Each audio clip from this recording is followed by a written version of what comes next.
നിങ്ങൾ നിങ്ങളുടെ മാതാപിതാക്കളുടെ മാത്രം സ്വപ്നമല്ല, ഈ നാടിന്റെ കൂടി പ്രതീക്ഷയും സ്വപ്നവുമാണ് എന്നാണ് ഈ ചടങ്ങ് നിങ്ങൾക്ക് നൽകുന്ന മെസ്സേജ്. നിങ്ങൾ ഇപ്പോൾ ഇരിക്കുന്നത് പോലെ ഒരു സദസ്സിൽ ഇരിക്കേണ്ടവരായി മാറുന്നവരാണോ, അതോ ഇത്തരമൊരു വേദിയിൽ ഇരിക്കുന്നവരായി മാറുന്നവരാണോ എന്ന തീരുമാനമെടുക്കേണ്ടത് ഈ ദിവസങ്ങളിലാണ്. എനിക്ക് ഒരുപാട് കാര്യങ്ങളൊന്നും പറയാനില്ല. ഈ നേട്ടത്തിന്റെയും സ്വപ്നങ്ങളുടെയും എല്ലാ വഴികളിലും എല്ലാവരും പോവുക. പക്ഷെ ഒറ്റ കാര്യമുള്ളൂ, എനിക്ക് ആകെത്തത് പറയാനുള്ളൂ, സന്തോഷമായിട്ടിരിക്കുക, മരിക്കുന്നവരെ ഹാപ്പി ആവാൻ ശ്രമിക്കുക.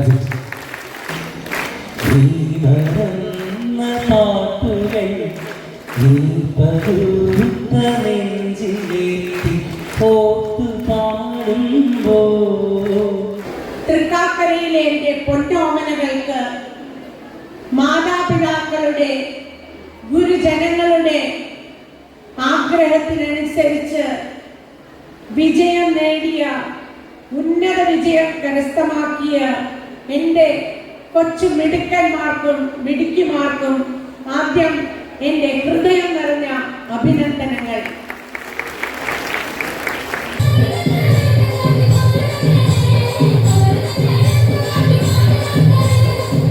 കോവിഡ് എന്ന മഹാമാരി മൂലം ദീർഘകാലം അടച്ചിട്ടിരുന്ന വിദ്യാഭ്യാസ സ്ഥാപനങ്ങൾ വീണ്ടും പഴയ രീതിയിലേക്ക് മാറി വന്നുകൊണ്ടിരിക്കുകയാണ്.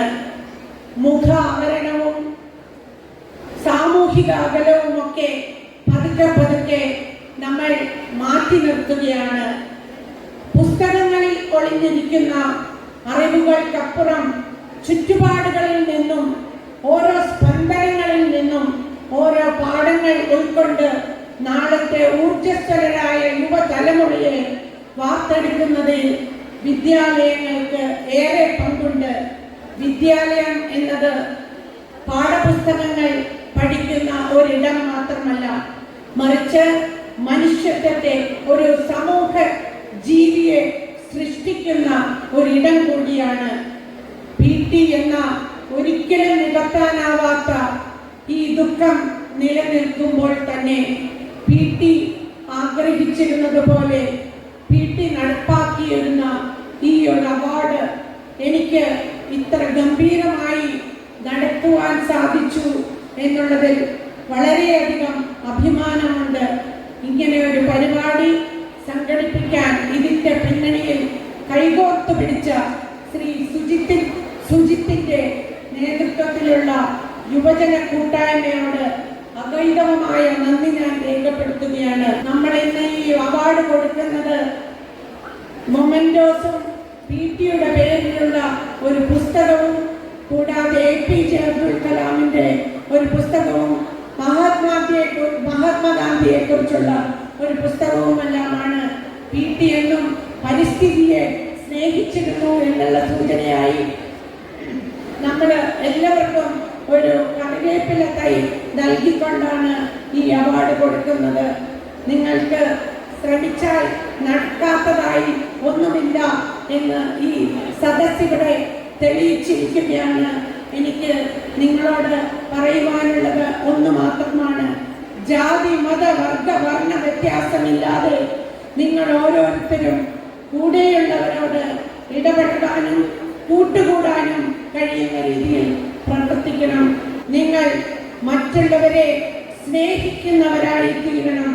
അതിന് പറഞ്ഞത്, ഭാവിയിൽ നിങ്ങൾ പലവിധമെങ്കിലും ഭാവത്തിൽ നിങ്ങൾ ഒന്നാകണം. എന്നെ ശ്രവിച്ച എല്ലാവർക്കും നന്ദി പറഞ്ഞുകൊണ്ട് നിർത്തുന്നു. നന്ദി, നമസ്കാരം. നമുക്കെല്ലാം പ്രിയങ്കരനായിരുന്ന ശ്രീ PT തോമസിന്റെ ഊഷ്മളമായ ഓർമ്മകളാണ് നമ്മുടെ എല്ലാവരുടെയും മനസ്സിൽ പറയുന്നത്. അദ്ദേഹത്തിന്റെ ഓർമ്മകൾക്ക് മുന്നിൽ ഞാൻ ആദരവുകൾ അർപ്പിക്കുകയാണ്. ഞാൻ നിങ്ങളെല്ലാവരെയും പ്രത്യേകമായി അഭിനന്ദിക്കുകയാണ്. കാരണം നിങ്ങളെല്ലാം നല്ല മാർക്ക് വാങ്ങി കഠിനാധ്വാനം ചെയ്ത് ഉജ്ജ്വലമായ വിജയം നേടിയാണ് നിങ്ങൾ ഇവിടെ വന്നിരുന്നത്. നിങ്ങളെയും നിങ്ങളുടെ മാതാപിതാക്കളെയും അധ്യാപകരെയും ഞാൻ പ്രത്യേകമായി അഭിനന്ദിക്കുന്നു. നിങ്ങൾ നിങ്ങളുടെ മാതാപിതാക്കളുടെ വലിയ സ്വപ്നമാണ്. നമ്മുടെ നാടിൽ വലിയ മാറ്റം ഉണ്ടാകണം. നമ്മുടെ നാടിൻ്റെ സാമൂഹ്യ സാമ്പത്തിക മാറ്റത്തിൻ്റെ ഏറ്റവും വലിയ ഇൻസ്ട്രുമെൻ്റായ വിദ്യാഭ്യാസമാണ്. നാടിനുണ്ടാകാൻ പോകുന്ന എല്ലാ സോഷ്യോ ഇക്കണോമിക് ചേഞ്ചിൻ്റെയും കാരണം നിങ്ങൾക്ക് ഓരോരുത്തർക്കും ലഭിക്കുന്ന ഉയർന്ന വിദ്യാഭ്യാസമാണ്. നിങ്ങൾ ഒരാൾ മാത്രമല്ല രക്ഷപ്പെടാൻ പോകുന്നത്. നിങ്ങളൊരാൾ, നിങ്ങളുടെ കുടുംബം, വരാനിരിക്കുന്ന തലമുറകൾ, നിങ്ങൾ ജീവിക്കുന്ന സൊസൈറ്റി, എല്ലായിടത്തും നിങ്ങൾക്കുണ്ടാകുന്ന മാറ്റം അതെല്ലാം റിഫ്ലക്ട് ചെയ്യും. ഞാൻ ഒരു വാക്ക് മാത്രം പറയാം. ഡെമോഗ്രാഫിക് ഡിവിഡൻഡ് എന്ന് പറഞ്ഞൊരു വാക്കുണ്ട്. എന്താ അതിൻ്റെ അർത്ഥം എന്നറിയാം? ഡെമോഗ്രഫി എന്ന് പറഞ്ഞാൽ പോപ്പുലേഷൻ സ്റ്റഡീസ് എന്നാണ്, ജനസംഖ്യാ പഠനമാണ്. ഡെമോഗ്രാഫിക് ഡിവിഡൻഡ് എന്ന് പറഞ്ഞാൽ ജനസംഖ്യ കൊണ്ടുണ്ടാകുന്ന ഒരു രാജ്യത്തിന് കിട്ടാവുന്ന അഡ്വാൻറ്റേജാണ്. ലോകത്തിലെ ഏറ്റവും കൂടുതൽ ജനസംഖ്യയുള്ള രണ്ടാമത്തെ രാജ്യമാണ് ഇന്ത്യ. ഇന്ത്യ 2030 ലോകത്തിന്റെ നെറുകയിലെത്തും എന്നാണ് പ്രഡിക്ഷൻ. കാരണം ഇന്ത്യയുടെ ടോട്ടൽ പോപ്പുലേഷന്റെ 65% യങ്സ്റ്റേഴ്സാണ്. മറിച്ച് യൂറോപ്പിലും അമേരിക്കയിലും എല്ലാം വളരെ ഏജ്ഡായിട്ടുള്ള ഒരു പോപ്പുലേഷനാണ് ഉണ്ടാകുന്നത്. വളരെ ഏജ്ഡായിട്ട്. ഇന്ത്യയിലാണ് ഒന്നാം സ്ഥാനത്തുള്ള. ചൈനയിൽ പോലും യങ്സ്റ്റേഴ്സിന്റെ പോപ്പുലേഷൻ കുറവാണ്. അപ്പൊ ഇന്ത്യയിൽ യങ്സ്റ്റേഴ്സിന്റെ പോപ്പുലേഷൻ ഉണ്ടാകും. ആ ഹ്യൂമൻ റിസോഴ്സസ് ആണ് ഇന്ത്യയുടെ ഏറ്റവും വലിയ ഡെമോഗ്രാഫിക് ഡിവിഡൻഡ്. രാജ്യം ഉയർച്ചയിലേക്ക് പോകാൻ വേണ്ടിയിട്ടുള്ള ഏറ്റവും വലിയ പ്രതീകമായി മാറുന്നത് അതാണ്. അത് നിങ്ങളാണ്. ആ നിങ്ങളെ കുറിച്ചുള്ള പ്രതീക്ഷ ഒരു രാജ്യത്തിന് ഉണ്ട് എന്നുള്ളതാണ് ഏറ്റവും വലിയ യാഥാർത്ഥ്യം. നിങ്ങളുടെ ഒരു വിൽ പവർ, കഠിനാധ്വാനം, അത് നിങ്ങളെ ലക്ഷ്യത്തിലെത്തിക്കും. ഞാൻ ഇത്രയും പറയാൻ കാര്യം, നിങ്ങൾ ക്രീമായിട്ടുള്ളവരാണ്. ക്രീമാണ്. MLA നിങ്ങൾക്ക് അവാർഡ് തരുമ്പോൾ MLAയുടെ പ്രതീക്ഷ ഈ നിയോജക മണ്ഡലത്തിലെ ഏറ്റവും ക്രീമായിട്ടുള്ള കുട്ടികളെ വിളിച്ച് നിങ്ങളെ ആദരിക്കുന്നു. അത് ഒരു എല്ലാ ആദരവുകളും എല്ലാ അവാർഡുകളും നമ്മുടെ ചുമലുകൾക്ക് ഭാരം വർദ്ധിപ്പിക്കുന്ന ഒന്നാണ് എന്ന് വിചാരിച്ച് ഇതിനേക്കാൾ വലിയ നേട്ടങ്ങൾ കൈവരിക്കാൻ വേണ്ടിയിട്ടുള്ള ഫ്യൂവലായി ഇതിനെ മാറ്റി വരണം. വലിയ വിജയം കൈവരിക്കണം. എല്ലാ ആശംസകളും, എല്ലാ വിജയാശംസകളും ഞാൻ പ്രത്യേകമായി നേരുന്നു. തൃക്കാക്കര നിയോജക മണ്ഡലത്തിലെ ഏറ്റവും മിടുക്കന്മാരും മിടുക്കുകളും അണിചേർന്നിരിക്കുന്ന ഈ ഓഡിറ്റോറിയത്തിലാണ് ഞാൻ ഇപ്പോൾ നിൽക്കുന്നത് എന്നുള്ളത്. ഈ നിയോജകമണ്ഡലത്തിലെ മിക്കവാറും എല്ലാ സ്കൂളുകളിലെയും ഏറ്റവും മിടുക്കന്മാരും മിടുക്കുകളും ചേർന്നിരിക്കുന്നു. മിടുക്കന്മാരും മിടുക്കുകളുമായ വിദ്യാർത്ഥികൾ മാത്രമല്ല, അവരുടെ ഏറ്റവും പ്രഗത്ഭരായ അധ്യാപകരും എത്തിച്ചേർന്നിരിക്കുന്നു. എല്ലാവർക്കും അഭിനന്ദനങ്ങൾ ആദ്യം തന്നെ നേരട്ടെ.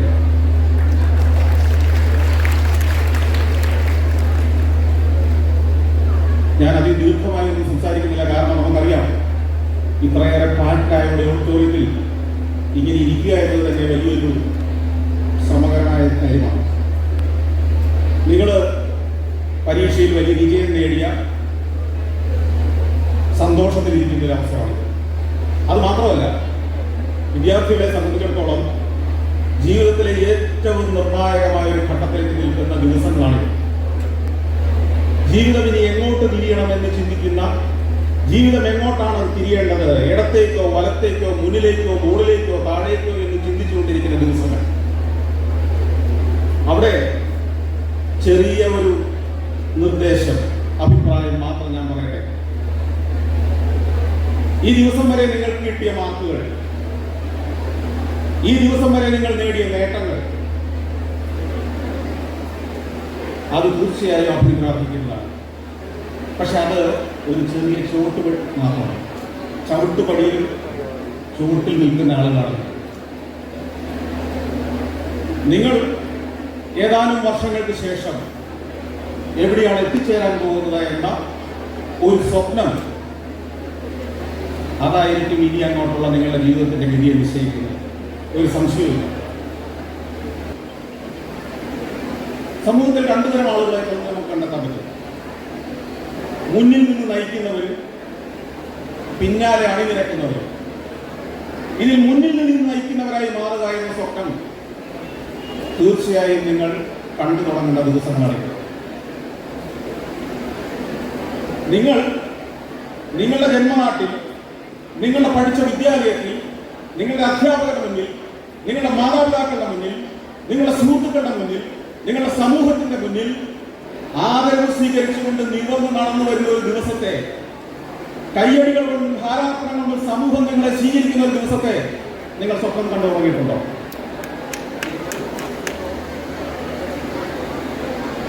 ക്യാമറയുടെ മൈക്കുകൾ, ടെലിവിഷൻ ക്യാമറകളുടെ, സോഷ്യൽ മീഡിയ ക്യാമറകളുടെ മൈക്രോഫോണുകൾ നിങ്ങളുടെ നേരെ ചൂണ്ടപ്പെടുന്ന, നിങ്ങളുടെ ഒരു വാക്കിനു വേണ്ടി, നിങ്ങളുടെ ഒരു ശബ്ദത്തിന് വേണ്ടി ലോകം കാതോർക്കുന്ന ഒരു ദിവസത്തെ നിങ്ങൾ സ്വപ്നം കാണാറുണ്ട്. നിങ്ങൾ അന്താരാഷ്ട്ര പ്രശസ്തിയുള്ള സ്വീകരണങ്ങൾ, അവാർഡുകൾ ഏറ്റുവാങ്ങി നിങ്ങളുടെ തൊട്ടടുത്തുള്ള നെടുമ്പാശ്ശേരി എയർപോർട്ടിൽ വന്നിറങ്ങുമ്പോൾ ആ വിമാനത്തിന്റെ പടികൾക്ക് താഴെ നിങ്ങളെ സ്വീകരിക്കാൻ നിറകണ്ണുകളുമായി കാത്തു നിൽക്കുന്ന നിങ്ങളുടെ മാതാപിതാക്കളുടെ മുഖം നിങ്ങൾ എന്തെങ്കിലും കണ്ടിട്ടുണ്ടോ? നിങ്ങളെ ആലിംഗനം ചെയ്യുന്ന, നിറകയിൽ ചുംബിക്കുന്ന, അഭിമാനം കൊണ്ട് പുളകിതരായി മാറുന്ന നിങ്ങളെ പഠിപ്പിച്ച അധ്യാപകരുടെ ആ ദിവസത്തെ മുഖം നിങ്ങൾക്ക് കാണാൻ കഴിയുന്നുണ്ടോ? ഈ സ്വപ്നങ്ങൾ ഇനി മുതൽ കണ്ടു തുടങ്ങുക. ലോകത്തിൽ ആദരവുകൾ ഏറ്റുവാങ്ങുന്ന, ചരിത്രം സൃഷ്ടിക്കുന്ന, അത്ഭുതങ്ങൾ സൃഷ്ടിക്കുന്ന പ്രതിഭകളായി മാറുന്ന ഒരു ദിവസത്തെ കുറിച്ച് ഇന്നു മുതൽ നിരന്തരം സ്വപ്നങ്ങൾ കാണും. ഇതിനു മുമ്പും ഇപ്പോഴും ഈ വേദിയിൽ ഇരിക്കുന്നവരൊക്കെ നിശ്ചയമായിട്ട് എനിക്ക് പറയാൻ കഴിയും, അവരെ ഈ വേദിയിൽ ഇരിക്കുന്നുണ്ടെങ്കിൽ എത്രയോ വർഷങ്ങൾ അവർ നിരന്തരം കണ്ട ഒരു സ്വപ്നത്തിന്റെ ഒരു ഭാഗത്തെത്തിയവരാണിവർ. അത് പൂർണ്ണമായി കഴിഞ്ഞു എന്ന് പറയാൻ കഴിയില്ല. ഇത്രയും സമയം നമ്മൾ സംസാരിച്ച നമ്മുടെ പ്രതിപക്ഷ നേതാവ്, അദ്ദേഹം കണ്ട വലിയൊരു സ്വപ്നം ഉണ്ടായിരിക്കണം. നമുക്കറിയാം, ഊഹിക്കാം.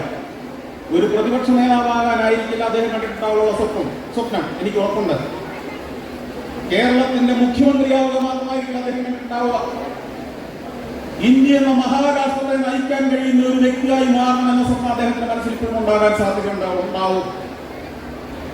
ഈ ഇരിക്കുന്ന ഓരോ നേതാക്കന്മാരും, ചലച്ചിത്ര പ്രവർത്തകരും അവരുടെ ബോധം ഉദിച്ച നാൾ മുതൽ കണ്ട സ്വപ്നം നിരന്തരം ഉറക്കത്തിലല്ല ഉണർന്നിരുന്നപ്പോൾ കണ്ട സ്വപ്നമാണ് അവരെ വേദിയിൽ എത്തിച്ചത്. അതുകൊണ്ട് പ്രിയപ്പെട്ട വിദ്യാർത്ഥികളെ, സുഹൃത്തുക്കളെ, ധൈര്യപൂർവ്വ സ്വപ്നം കണ്ടു തുടങ്ങുക. ആ സ്വപ്നം നിങ്ങളുടെ ഏറ്റവും പ്രിയപ്പെട്ട ഒരു വിഷയത്തിൽ, നിങ്ങൾക്ക് ഏറ്റവും ആസ്വദിച്ച് ചെയ്യാൻ കഴിയുന്ന ഒരു തൊഴിലിൽ ലോകമറിയുന്ന ഒരു പ്രതിഭയായി മാറുന്നതിനെ കുറിച്ചായിരിക്കണം. ലോകമാതരോടെ എഴുന്നേറ്റ് നിന്ന് കൈയടിക്കുന്ന ഒരു ദിവസത്തെ സ്വപ്നം കണ്ടുണ്ടായിരിക്കണം. AR റഹ്മാൻ കണക്കിലെ വൈദഗ്ധ്യം കൊണ്ടോ ഹയർ സെക്കൻഡറിയിലെ മാർക്കിന്റെയോ പേരിലല്ല എന്ന് അറിയപ്പെടുന്നത് നമ്മൾ തിരിച്ചറിയണം.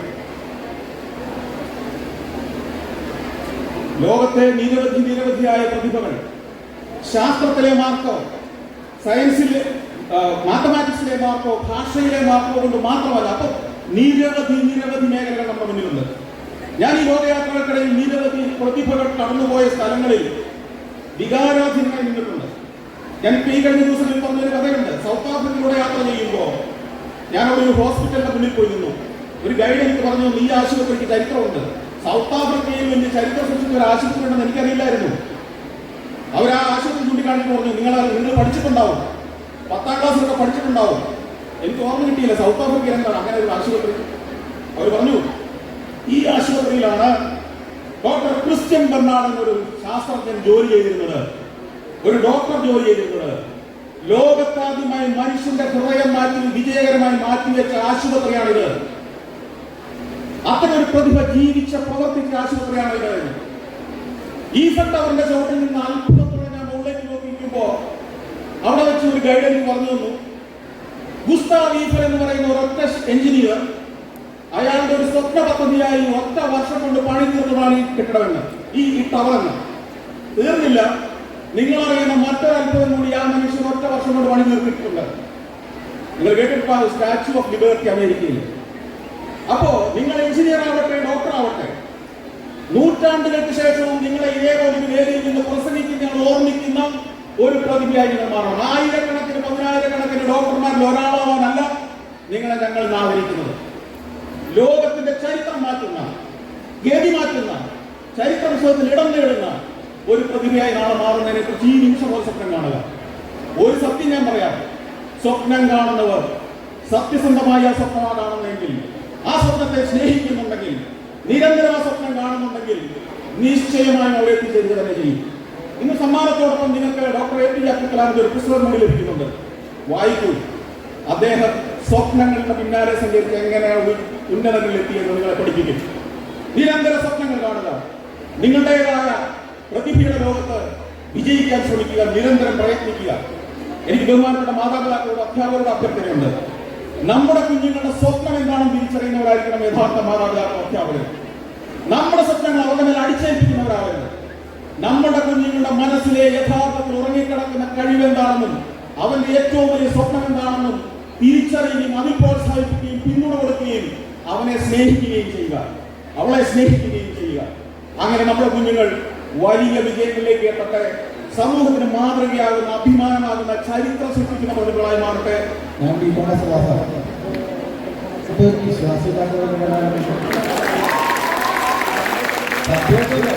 അതേ വാക്സിന് അവളെ പഠിച്ചാൽ സംശയം ഓടില്ല.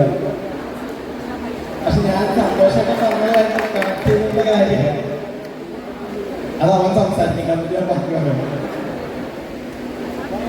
അദ്ദേഹം പറഞ്ഞല്ലോ, നിങ്ങൾ പഠിക്കാനുള്ള വഴി തന്നെ കൂട്ടത്തില്ലോ, നമ്മുടെ സ്വപ്നം എന്താണോ അതിൽ മുഴുവൻ പഠിക്കണം എന്ന് പറഞ്ഞത്. അപ്പൊ ഞാനീ പറഞ്ഞ ചേച്ചി ബികോം റിസൾട്ട് ഞാൻ അതിൽ ചേർത്തുന്നുള്ളൂ. പക്ഷെ നമ്മുടെ സ്വപ്നം എൻ്റെ അതിന് മുമ്പുള്ള എൻ്റെ ഫുള്ള് ആക്ടിവിറ്റികളെന്ന് പറഞ്ഞു കഴിഞ്ഞാൽ മിമിക്രി ചെയ്യുക, സിനിമ സ്വപ്നം കണ്ടു നടക്കുക, പഠിക്കാനാണ് പോയെങ്കിലും എൻ്റെ മനസ്സിലാത്ത സിനിമയാണ്. ഞാൻ കോളേജിൽ പഠിക്കുന്ന സമയത്ത് ഞാൻ സിനിമയിൽ ചെറിയ ചെറിയ വേഷങ്ങളൊക്കെ അഭിനയിച്ചിട്ടുണ്ട്. നിങ്ങൾ കണ്ടിട്ടുണ്ടാവും എൻ്റെ വീട് അപ്പൻ്റെ എന്ന സിനിമ കണ്ടല്ലാരും. അതിൽ ജയിലിൽ കാളിദാസനെ കൊണ്ടു ഇൻട്രൊഡ്യൂസ് ചെയ്യണ വേഷം അത് ഞാനായിരുന്നു. പിന്നെ മായാവിയിലുണ്ട് സലിംകുമാറിൻ്റെ ഒരു ചെറിയൊരു വേഷമുണ്ട്. പോരാട്ട തരത്തിലൊക്കെ വന്നു. പിന്നെ രാപ്പകൽ എന്ന് പറയുന്ന സിനിമയിലുണ്ട്, ആനവാലി വെച്ചിട്ട് വരില്ലേ, കണ്ടിട്ടുണ്ടോ അതൊക്കെ? അപ്പൊ അങ്ങനെയുള്ള ഒരുപാട് കുഞ്ഞു വേഷങ്ങൾ ഞാൻ അതിൽ ചെയ്തിട്ടുണ്ട്. അപ്പൊ ഈ പഠിച്ചെങ്കിലും ബികോമൊക്കെ കഴിഞ്ഞിട്ട് ഞാൻ എവിടെ അക്കൗണ്ടന്റ് ആവാനൊന്നും പോയിട്ടില്ല. ഈ ചേച്ചി ബികോമിക്കാരൻ കാര്യമാണ്. അന്ന് ഞങ്ങളുടെ പോയിന്റ് ഒരു സക്സസ്ഫുൾ ആയിട്ടുള്ള ആളെന്ന് പറഞ്ഞാൽ എൻ്റെ കൊച്ചച്ഛനാണ്. അപ്പോൾ പുള്ളിക്കാരൻ എന്ന് പറഞ്ഞു കഴിഞ്ഞാൽ അക്കൗണ്ടൻ്റായിട്ട് വർക്ക് ചെയ്യണം. പുള്ളിക്കാണ് അത്യാവശ്യം ഞങ്ങളുടെ തറവാട്ടിൽ ഫിനാൻഷ്യലി ഒക്കെ വരുന്നത്. അപ്പോൾ അത് ആ ഒരു വഴിയാണ് എൻ്റെ ചേച്ചി വിളിച്ചത്. അപ്പോൾ അതേ വഴിയാണ് ഞാൻ വിളിച്ചത്. പക്ഷേ ജോലിക്കൊന്നും പോകേണ്ടി വരില്ല. ഞാൻ ഇത് ബികോം കഴിഞ്ഞിട്ടും ഞാനും ബിബിനൊക്കെ ഞങ്ങളുടെ സ്വന്തം ഒരു ട്രൂപ്പൊക്കെ തുടങ്ങി. ഞങ്ങളുടെ മിമിക്രിയുടെ വഴി നടന്നു, ഞങ്ങളുടെ സ്ക്രിപ്റ്റിൻ്റെ വഴി നടന്നു. ദൈവം സഹായിച്ചപ്പോൾ അന്ന് ചെറുപ്പം മുതലേ സ്വപ്നം കണ്ട ആ വഴിയിൽ പോകാൻ സാധിക്കുന്നു എന്നുള്ളത് അദ്ദേഹം നേരത്തെ പറഞ്ഞ പോലെ നമ്മുടെ ഉള്ളിലുള്ള സ്വപ്നം എന്താണ് അതിൽ മുറുകെ പിടിച്ചുകൊണ്ട് മാത്രമാണെന്നാണ് ഞാൻ വിശ്വസിക്കുന്നത്. ഇപ്പോഴും ഞങ്ങളുടെ ഏറ്റവും വലിയ സ്വപ്നത്തിലാണ് ഞങ്ങൾ സഞ്ചരിച്ചുകൊണ്ടിരിക്കുന്നത്. ഞാനും ബിബിനും കൂടി ഞങ്ങളുടെ അടുത്ത സിനിമ, അതായത് ഞങ്ങൾ 3 സിനിമകൾ എഴുതിയായിരുന്നു. ഒന്ന് അമരപ്പുറം, അത് നന്നായിട്ട് ഹിറ്റായി. കണ്ടതല്ല എല്ലാവരും? Thank you. അത് ഞങ്ങൾ ചെയ്ത സിനിമയാണ് കട്ടപ്പനയുടെ പ്രതിഭാഷ. അതും ദിവസമായിട്ട് ഹിറ്റായി. അല്ലായിരുന്നല്ലേ? അങ്ങനൊരു കയ്യടി ആവാം. അത് കഴിഞ്ഞിട്ട് ഞങ്ങൾ ചെയ്ത സിനിമയാണ് ഒരു അനന്തം പ്രേമകഥ. അതും നന്നായിട്ട് പോയിരുന്നു. ഞങ്ങൾക്ക് ദിവസമായിട്ട് ഞങ്ങൾ എഴുതിയ സിനിമയെല്ലാം ഞങ്ങളുടെ നിർമ്മാതാക്കൾക്ക് നല്ല രീതിയിൽ പൈസ കിട്ടിയ സിനിമകളാണ്. അത് കഴിഞ്ഞ് ഞങ്ങൾ 4ാമതിപ്പോൾ ഒരു സിനിമയ്ക്ക് ഞങ്ങൾ തിരക്കഥ ഞാനും ഇതിനെ കൂടി ചേർന്ന് എഴുതിയ സിനിമ വെടിക്കെട്ട് എന്നാണ് അതിൻ്റെ പേര്. അത് ഞങ്ങൾ തന്നെയാണ് സംവിധാനം ചെയ്യുന്നത്. അപ്പോൾ അതിൻ്റെ അന്വേഷിച്ചോളൂ. ആ സിനിമയുടെ ഷൂട്ടിങ് പൂർത്തിയായി. ഇപ്പോൾ അത് ഡബിങ് നടന്നുകൊണ്ടിരിക്കുക. അപ്പോൾ അപ്പുറത്തെ ലാൽ മീഡിയ സ്റ്റുഡിയോന്നാണ് ഞങ്ങൾ വരുന്നത്. ഡബിൻ്റെ ഇടയിൽ നിന്ന് ഇറങ്ങി വന്നതാണ്. അപ്പോൾ ആ സിനിമയിൽ ഞങ്ങളുടെ 3 സിനിമകൾ സ്വീകരിച്ച പോലെ നിങ്ങളൊക്കെ ആണല്ലോ, നിങ്ങൾ 2 രീതിയിൽ സ്വീകരിക്കണം എന്നുകൂടി ഞാൻ ഈ രീതിയിൽ അഭ്യർത്ഥിക്കുകയാണ്. സ്വീകരിക്കൂലേ? എന്തായാലും ഭാവിയിലേക്ക് ഉറ്റുനോക്കുന്ന പറന്നുയരാൻ അങ്ങനെ ചെയ്യുന്ന എല്ലാ എൻ്റെ അനിയന്മാർക്കും അനിയത്തിമാർക്കും ഹൃദയത്തിൻ്റെ ഭാഷയിൽ ആശംസകൾ നേരുകയാണ്. Thank you. ഈ ഫീഡ്ബാക്ക് ഒന്ന് തരൂ. ഒന്നും മനസ്സിലാവുന്നുണ്ടോ നിങ്ങൾക്ക്? ഇപ്പൊ ഓക്കെ. കേൾക്കുന്നില്ല? നമസ്കാരം. അടിപൊളി. ഈ കയ്യടി എന്ന് പറയുന്ന സാധനം ചോദിച്ചു വാങ്ങേണ്ടതല്ല കേട്ടോ. അഭ്യർത്ഥിക്കാനുള്ള അവസരം ദൈവം തരുന്നതാണ്. അത് നിങ്ങൾ മുതലാക്കണം എന്നാണ് ഞാൻ പറയുന്നത്. അപ്പോൾ എപ്പോഴും ദൈവത്തിൻ്റെ പ്രീതിയിൽ തന്നെ ആവുക. എല്ലാവർക്കും വളരെ നല്ലൊരു ദിവസം നേരുകയാണ്. ആദ്യം തന്നെ എന്നെ ഇത്രയും വലിയൊരു പരിപാടിക്ക് വിളിച്ച ഇവിടുത്തെ എല്ലാവർക്കും, പ്രത്യേകിച്ച് പി ടി സാറിനൊക്കെ, ഞാൻ കാക്കനാടുകാരനായിരുന്നു, നിലമ്പതിക്കാരനായിരുന്നു, പിന്നീടാണ് വേറെ സ്ഥലത്തേക്ക് മാറിയത്. അപ്പോൾ എനിക്ക് അദ്ദേഹത്തെ വളരെ വ്യക്തമായിട്ട് തന്നെ അറിയാം. അപ്പോൾ ഇവിടെ വന്നതിന് വളരെ വളരെ വളരെ സന്തോഷമുണ്ട്. ആദ്യം തന്നെ എനിക്ക് ഏറ്റവും വലിയ സന്തോഷം സന്തോഷ് സാറിനെ കണ്ടതാണ്. കാരണം പണ്ട് 10ാം ക്ലാസ്സിൽ പഠിക്കുമ്പോൾ ലേബർ ഇന്ത്യയുടെ പുറകിലാണ് ഇദ്ദേഹത്തെ ഞാൻ കണ്ടേക്കുന്നത്. ഇദ്ദേഹം പറഞ്ഞ സ്വപ്നം കാണുന്നു പറഞ്ഞു. എൻ്റെ ആദ്യത്തെ സ്വപ്നം തകർത്ത ആളാണ് ഇദ്ദേഹം. വേറെ ഒന്നല്ല, 3ാം ക്ലാസ്സിൽ വെച്ചിട്ട് തന്നെ നമ്മുടെ ആഗ്രഹം എന്തായിരുന്നു, നമ്മൾ ലോകം മൊത്തം കറങ്ങണമെന്നാണ്. അങ്ങനെ വലുതായി കഴിയുമ്പോൾ കറങ്ങാമെന്ന് വിചാരിച്ച് പ്ലാൻ ചെയ്ത് നിൽക്കുമ്പോൾ ഇദ്ദേഹം അത് എല്ലായിടത്തും പോയി കറങ്ങി CD ഇറക്കി എൻ്റെ വീട്ടിൽ കൊണ്ട് തന്നു. ഞാനത് കണ്ടു. അതുകൊണ്ട് ആ സ്വപ്നം പോയി. പിന്നെ രണ്ടാമത്തെ കാര്യം എന്ന് പറഞ്ഞു കഴിഞ്ഞാൽ മലയാള ഭാഷയുടെ പല വാക്കുകളും പദങ്ങളും നമ്മളെ മനസ്സിലാക്കിയത്, ഞാൻ ഞെട്ടിത്തരിച്ച കുറെ വാക്കുകളൊക്കെ ഉണ്ട് ഇദ്ദേഹത്തിൻ്റെ. അമ്പരിച്ചുട്ടികളായ കെട്ടിടങ്ങളും ഹഠാത് ആകർഷിച്ചു. ഇതൊക്കെ എവിടെ നിന്നാണ്? ഇവിടെ പറഞ്ഞൊരു പാട്ട് പറഞ്ഞു. ഞാൻ മാർഗംകളി എന്ന് പറയുന്ന സിനിമയിൽ ഞാൻ തന്നെ പാടിയ ഒരു 2 വരിയുണ്ട്. അത് നിങ്ങൾക്ക് വേണ്ടി പാടാം. ഓക്കെ? ഇതിവര് പറഞ്ഞിട്ടാട്ടാ, അല്ലാണ്ട് ഞാൻ കാര്യങ്ങൾ പറയാനില്ല. ഇവിടെ നീല കാഞ്ഞ പാട്ട് പാടുമ്പോ എനിക്കായി കാത്തുനിന്നില്ലേ, നീ മറന്ന പാട്ടുകൾ നീ പകുത്ത നെഞ്ചിലേറ്റി ഓർത്തു പാടുമ്പോ നീ എനിക്കായി കാത്തുനിന്നില്ലേ. Thank you very much. അപ്പോൾ ഇവിടെ വിജയിച്ചവർക്കും വിജയിക്കാത്തവർക്കും എല്ലാവർക്കും, ഇവിടെ അവാർഡ് കിട്ടിയവർക്കും അവാർഡ് കിട്ടാത്തവർക്കും എല്ലാവർക്കും നന്ദി പറഞ്ഞുകൊണ്ട് താങ്ക് യു.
സ്വയം പ്രതിരോധം തീർക്കുന്ന കൊറിയൻ